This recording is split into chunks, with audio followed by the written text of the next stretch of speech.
Gloire à Dieu, alléluia. Eh bien, nous allons ouvrir ensemble le livre de Néhémie à nouveau. Et ce que nous allons découvrir maintenant, c'est le chapitre 2. Nous lirons les 9 premiers versets du chapitre 2. J'ai intitulé cette réflexion « L'exaucement de la prière de Néhémie ». On l'a dit ensemble à l'instant, il a proclamé qui est son Dieu. Il est grand, il est redoutable, il est fidèle à son alliance. Ensuite, il s'est humilié pour ses propres péchés, pour les péchés de son peuple aussi. Et puis, il a proclamé les promesses de Dieu. Il les connaissait, il les a comme rappelées au Seigneur. Non pas que le Seigneur a des problèmes de mémoire, mais c'est bon de rappeler les promesses de Dieu. C'est bon de les citer, c'est bon de les proclamer et de se les approprier. Et puis, il a dit, donne du succès à ton serviteur. Devant cet homme, ce sont les derniers versets du chapitre 1, et cet homme, c'est le roi.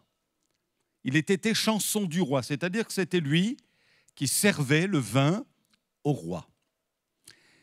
Et nous arrivons donc au verset 1er du chapitre 2 de Néhémie. Au mois de Nissan, la 20e année du roi Artaxerxès, comme le vin était devant lui, je pris le vin, je l'offris au roi. Jamais je n'avais paru triste en sa présence. Le roi me dit, pourquoi as-tu mauvais visage ? Tu n'es pourtant pas malade. Ce ne peut être qu'un chagrin de cœur. Je fus saisi d'une grande crainte. Et je répondis au roi, que le roi vive éternellement. Comment n'aurais-je pas mauvais visage lorsque la ville où sont les sépulcres de mes pères est détruite et que ses portes sont consumées par le feu ? Et le roi me dit, que demandes-tu ? Je priais le Dieu des cieux. Et je répondis au roi, si le roi le trouve bon et si ton serviteur lui est agréable, envoie-moi en Juda, vers la ville des sépulcres de mes pères pour que je la rebâtisse. Le roi, auprès duquel la reine était assise, me dit alors, combien ton voyage durera-t-il et quand seras-tu de retour ? Il plut au roi de me laisser partir et je lui fixai un temps. Puis je dis au roi, si le roi le trouve bon, qu'on me donne des lettres pour les gouverneurs de l'autre côté du fleuve, afin qu'ils me laissent passer et entrer en Juda, et une lettre pour Asaph, garde forestier du roi, afin qu'il me fournisse du bois de charpente pour les portes de la citadelle près de la maison, pour la muraille de la ville et pour la maison que j'occuperai. Le roi me donna ces lettres, car la bonne main de mon Dieu était sur moi. Je me rendis auprès des gouverneurs de l'autre côté du fleuve, et je leur remis les lettres du roi qui m'avait fait accompagner par des chefs de l'armée et par des cavaliers. Ce texte est fort intéressant parce que Néhémie, donc, est chanson du roi et c'est probablement né en exil à des milliers de kilomètres de Jérusalem. Et sans doute était-il esclave à cette époque-là. Les Juifs avaient été dispersés, on s'en souvient, à cause du péché du peuple, à cause de la désobéissance. C'était un verdict divin. Mais le prophète Jérémie, notamment, avait dit qu'au bout de 70 ans, le peuple reviendrait. Et c'est ce qui s'est passé. À plusieurs reprises, le peuple est revenu en territoire de Juda. D'abord, il a reconstruit le temple et puis il fallait ensuite envisager de restaurer la vie religieuse. À cette époque-là, c'est Esdras qui s'y est attaché. Et ensuite, il fallait reconstruire les murailles. Ce n'était pas peu de choses. De reconstruire l'ensemble des murailles qui entouraient Jérusalem. Et donc, ce fut le ministère de Néhémie. Mais il fallait qu'il puisse partir. Et ça, ce n'était pas évident. Mais Dieu lui a fait grâce. Alors, qu'est-ce qu'on peut noter à travers la lecture que nous avons faite ? La première chose que je note, c'est le bon témoignage de Néhémie auprès du roi païen. ce qui n'était pas aisé pour lui, on va s'en rendre compte. Remarquons le bon comportement de Néhémie, verset 1. Comme le vin était devant lui, je pris le vin, je l'offris au roi, c'était son métier, c'était son travail. Mais écoutez ensuite, jamais je n'avais paru triste en sa présence. En tant qu'esclave, né en exil, à des milliers de kilomètres de Jérusalem, loin de son peuple, loin de l'identité de son peuple, vivant dans un monde païen, Néhémie aurait pu très bien avoir constamment le moral à zéro. Les conditions finalement ne semblaient pas réunies pour un juif qui aimait l'Éternel, et il aurait pu rechigner en permanence à sa tâche en subissant son sort. Mais ce qu'on découvre, c'est que son attitude, c'est tout à fait l'inverse. Et de la même manière, nous vivons nous aussi dans un monde païen. Nous vivons dans un monde hostile. Il n'est pas toujours facile d'être rayonnant au sein du monde dans lequel nous vivons. Qu'est-ce que vous en pensez, frères et sœurs? Mais est-ce que pour autant nous devons afficher un visage triste? Or, certainement que nous avons bien davantage à rayonner la présence de Dieu, à manifester de la sympathie à l'égard des âmes autour de nous. Et lorsque nos voisins nous voient partir à l'église, aller au travail, accompagner peut-être nos enfants à l'école ou nos petits-enfants, vaquer à nos occupations, comment nous voient-ils? Quelle appréciation ont-ils de nous? Est-ce que finalement ceux qui nous entourent, nos voisins, nos collègues de travail, peuvent rendre ce témoignage? Ils sont tristes, ces gens-là. Ils ne donnent pas envie. Vous comprenez ce que je veux dire? C'est vrai que nous, notre désir est d'aller dans la Jérusalem céleste. Un peu comme Néhémie, qui certainement aurait souhaité bien davantage être à Jérusalem que de vivre à Suse, à des milliers de kilomètres de là, sous la domination d'un roi païen. Mais néanmoins, quel témoignage! Quel témoignage! Et moi, vraiment, ça m'a interpellé. En relisant ça, je me suis dit, mais c'est ça qu'il faut que nous aussi, quel que soit le contexte dans lequel nous vivons, nous puissions manifester avec le secours de Dieu. Alléluia! J'ai le privilège d'avoir eu quelqu'un dans ma famille qui vraiment a rayonné comme ça, tout en sachant que sa vie n'était pas simple. Sa vie n'était pas simple. À la maison, ce n'était pas facile, etc., etc. Et cette personne travaillait à l'hôpital. Mais je vous assure, le témoignage des malades, le témoignage des collègues de cette chrétienne était exactement celui que l'on pouvait rendre à Néhémie. Et la plupart du temps, au lieu d'afficher un visage triste, eh bien, elle manifestait la joie de Jésus-Christ. Même si ce n'était pas simple, même si c'était compliqué, même si toutes les circonstances n'étaient pas réunies, mais elle voulait donner gloire à son Jésus. Alléluia. De telle sorte que ceux qui l'entouraient, eh bien, puissent comprendre que finalement, la vie la meilleure, elle est en Christ.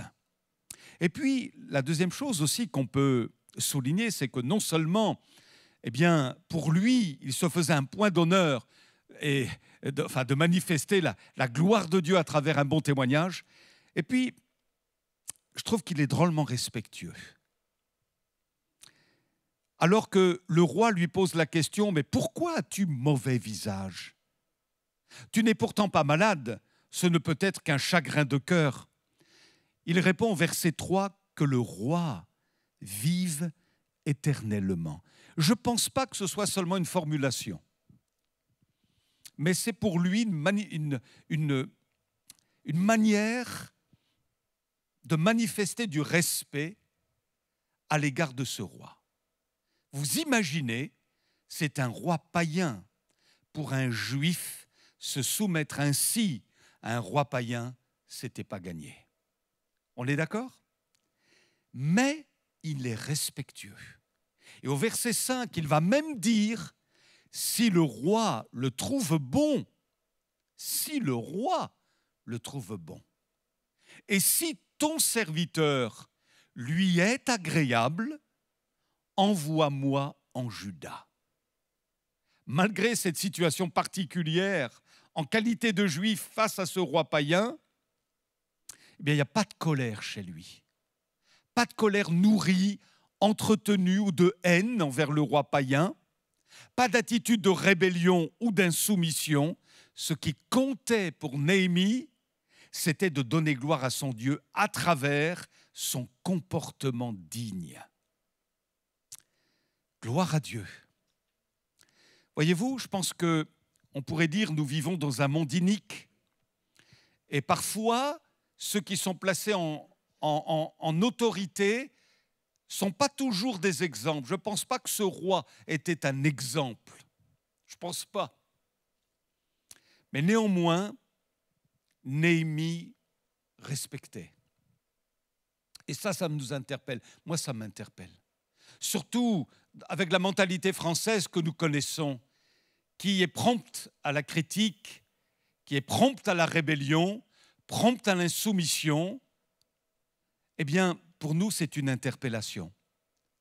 Et d'ailleurs, ce principe-là, nous le retrouvons dans l'enseignement du Nouveau Testament, puisque l'apôtre Pierre nous dit ceci dans sa première épître, au chapitre 2, versets 12 à 14, « Ayez au milieu des païens une bonne conduite, afin que là même où ils vous calomnient comme si vous étiez des malfaiteurs, ils regardent vos œuvres bonnes et glorifient Dieu au jour où Dieu les visitera. Soyez soumis à cause du Seigneur, à toute autorité établie parmi les hommes, soit au roi comme souverain, soit au gouverneur comme envoyé par lui pour punir les malfaiteurs et pour approuver les gens de bien, car c'est la volonté de Dieu qu'en pratiquant le bien, vous réduisiez au silence les hommes ignorants et insensés, étant libres sans faire de la liberté un voile qui couvre la méchanceté, mais agissant comme des serviteurs de Dieu. Honorez tout le monde, aimez les frères, craignez Dieu, honorez le roi. » Amen.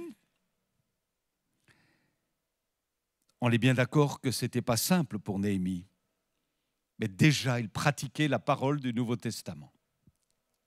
Maintenant, si on nous demande de transgresser les commandements de Dieu, il est évident que nous allons obéir davantage à Dieu qu'aux hommes. Obéirions-nous plus aux hommes qu'à Dieu, diront les apôtres? Non, pas du tout.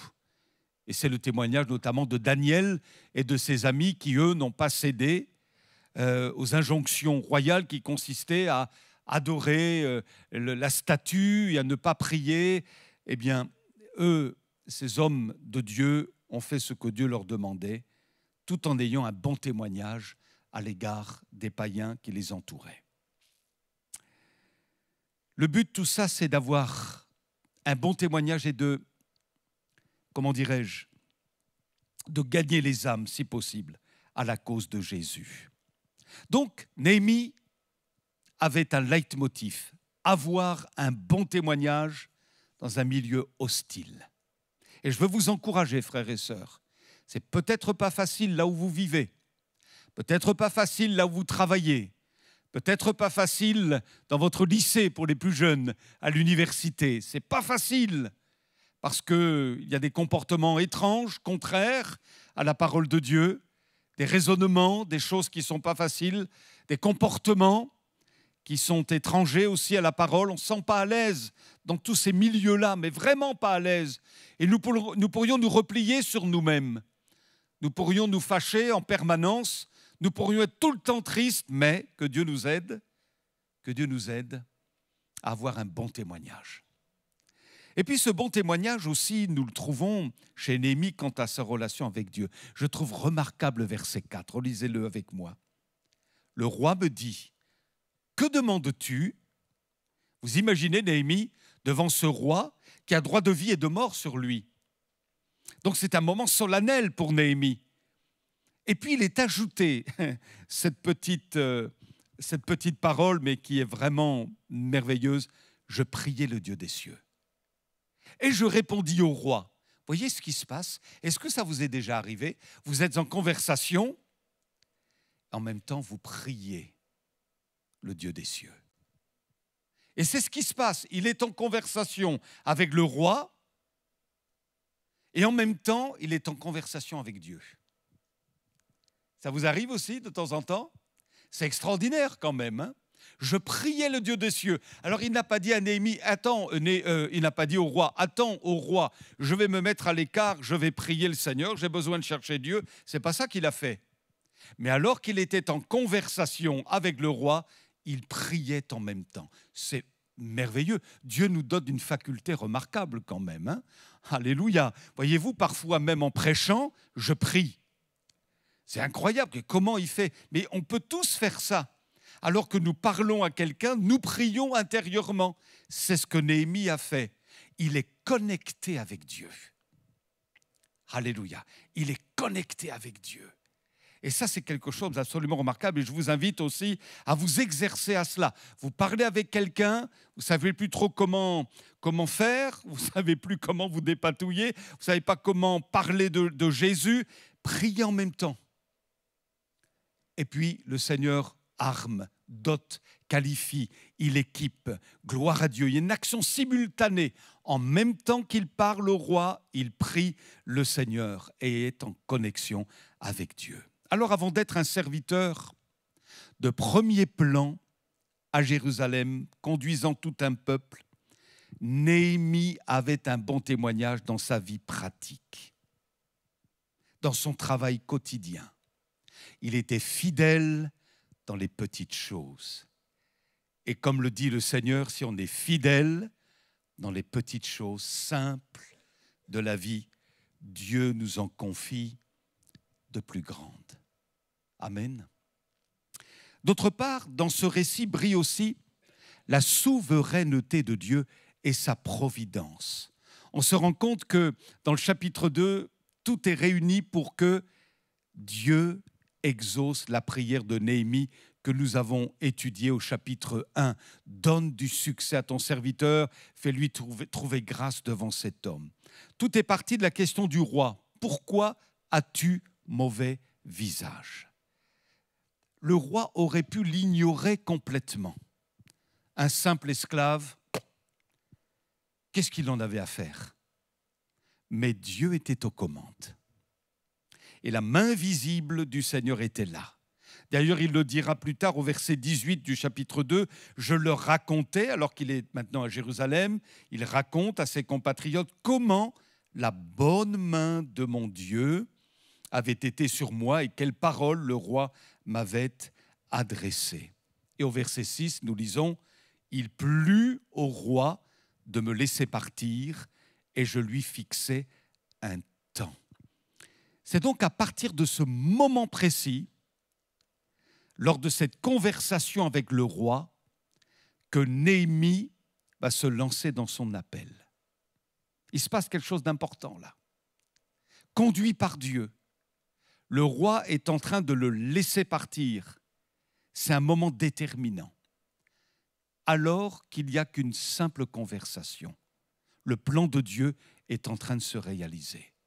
Et voyez-vous, il y a des temps de Dieu pour chacun de nous qui peuvent déterminer l'orientation de notre vie. Ce peut être à travers une conversation, un moment précis. Tiens, mais tu n'as jamais pensé à servir le Seigneur dans la cuisine, dans une colonie ou dans un camp de vacances? Il suffit d'une conversation et finalement, c'est inspiré de Dieu. Et à partir de là, ça peut orienter votre service. Une conversation, puisque la main invisible de Dieu, elle est là. Et ça suscite dans votre cœur comme une vocation, quelque chose finalement à laquelle vous n'aviez pas pensé, mais Dieu orchestre tout. Alléluia.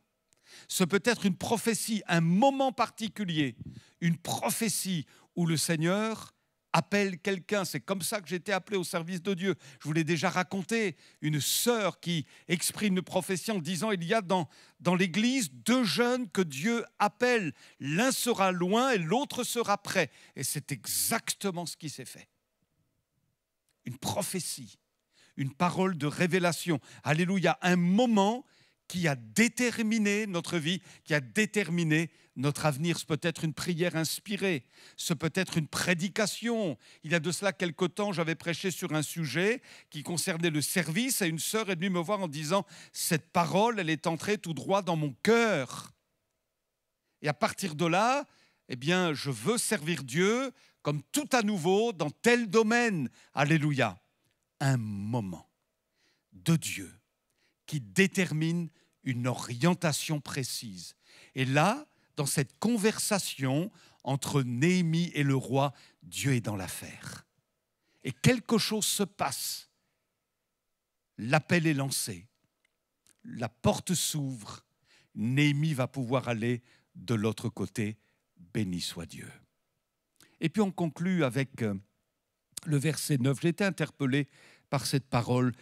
Il est dit « Je me rendis auprès des gouverneurs de l'autre côté du fleuve, donc de l'autre côté de l'Euphrate, vers la Syrie, vers la Palestine, et je leur remis des lettres, les lettres du roi qui m'avaient fait, écoutez bien, accompagné par des chefs de l'armée et par des cavaliers. » Donc, vous imaginez Néhémie qui arrive en Israël, entouré de cavaliers, entouré d'une armée, entouré de soldats que le roi lui avait fait envoyer.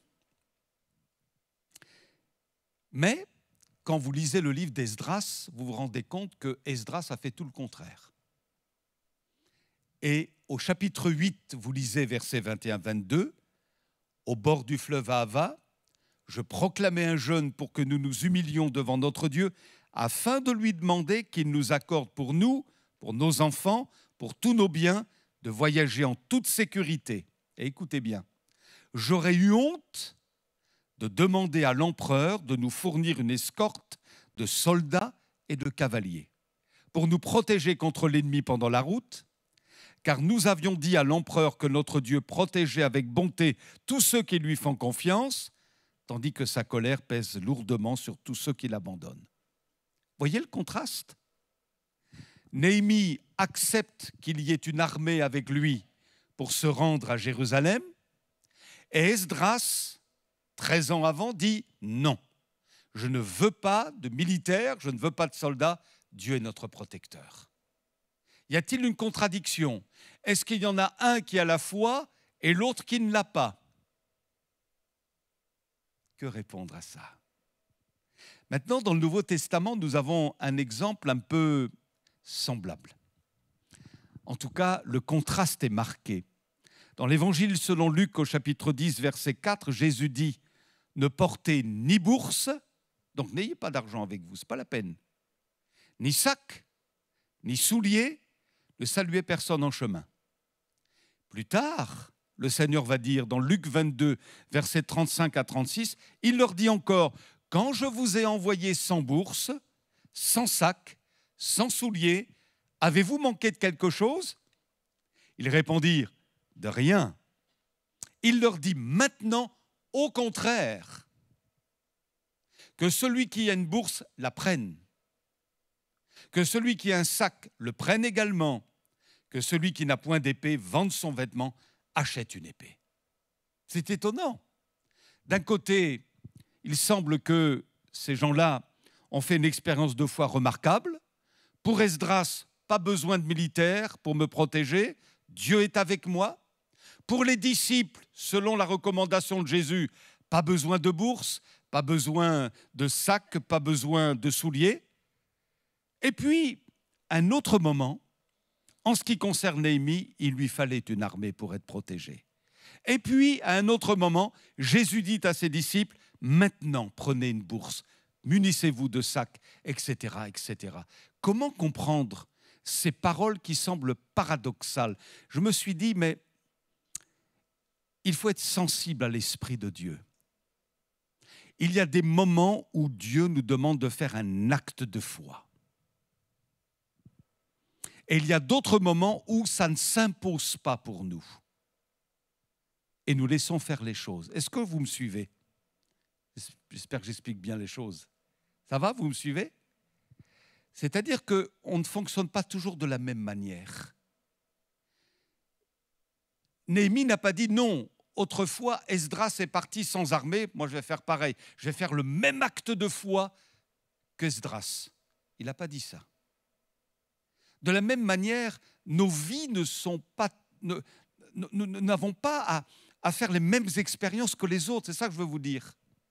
Ce n'est pas parce que quelqu'un fait une expérience de foi particulière qu'automatiquement, je dois la faire. Je peux fonctionner autrement. Ça va? Vous me suivez? Il faut que Dieu nous aide à comprendre quand il faut faire un acte de foi et quand les circonstances sont suffisantes pour que nous laissions faire les choses. Que Dieu nous aide. Et c'est là qu'il nous faut vraiment être bien enracinés dans les choses de Dieu. Ce n'est pas parce que Jésus a demandé à Simon-Pierre de marcher sur les eaux que tous les autres disciples allaient faire la même expérience. Certains s'y sont peut-être essayés, puis ils se sont noyés. Vous comprenez ce que je veux dire après coup, on va dire. Ce n'est pas parce que quelqu'un a fait une expérience particulière que je la ferai. Dieu sait toutes choses. Et ce n'est pas parce qu'on a fait telle expérience pendant un temps que ça va fonctionner tout le temps comme ça. Comment veux-tu nous diriger, Seigneur? Que veux-tu nous dire? Il y a des moments où il faut faire un acte de foi et d'autres où simplement laisser les choses se faire naturellement. Que Dieu nous soit en aide. Amen. Que Dieu nous soit en aide les uns et les autres. Alors, cherchons, frères et sœurs, à soigner notre témoignage même en milieu hostile. Ce n'est pas toujours facile, les circonstances ne sont pas toujours évidentes, mais béni soit le Seigneur. Alléluia. Vous avez des gens qui sont tellement remplis de Dieu, même si vous savez qu'ils passent par des moments difficiles, vous les voyez continuer de louer Dieu. Et même ils sont encourageants par leur témoignage. Alléluia. Ils sont encourageants. Ça vous fait du bien. Merci Seigneur. Par contre, je me souviens d'une personne. Comment ça va? Pas bien. Alors, on a le droit que ça n'aille pas bien de temps en temps. Qu'est-ce que vous en pensez? Mais le problème, c'est que c'était tout le temps pas bien. Et j'avais trouvé la formule après. Je lui disais, comment ça va pas aujourd'hui? Oh, c'est un petit peu piquant, hein? Mais c'était un petit peu pour lui faire comprendre qu'il fallait qu'elle se relève. Alléluia. Je ne la jugeais pas. Je ne la chargeais pas. Mais le problème, c'est qu'elle est restée constamment dans la négativité. Et ça la détruisait. Et non seulement elle, mais son mari aussi. À un moment donné, il faut proclamer qui est Jésus. La victoire de Jésus. Alléluia. Pour se relever et pour avoir un témoignage qui soit tout à la gloire de Dieu. Ce n'est pas facile. On a le droit d'être triste. On a le droit de pleurer. Mais ce que Dieu ne veut pas, c'est que nous soyons aliénés par la tristesse. C'est ça que Dieu ne veut pas. C'est que nous soyons emprisonnés dans des raisonnements négatifs et destructeurs. Alors, il nous aide à relever la tête et à proclamer la victoire. Alléluia. Que Dieu nous soit en aide, frères et sœurs, qu'il nous bénisse et puis qu'il oriente notre vie dans des circonstances particulières, une conversation, un don prophétique, une prédication, quelque chose qui va déterminer l'orientation de notre vie. Soyons sensibles à cela. Et puis, troisième point, nous l'avons vu, il y a des temps où il faut faire des actes de foi et d'autres fois, il faut fonctionner simplement ou naturellement en laissant le Seigneur mener les choses. Alléluia. Que Dieu nous soit en aide. Amen.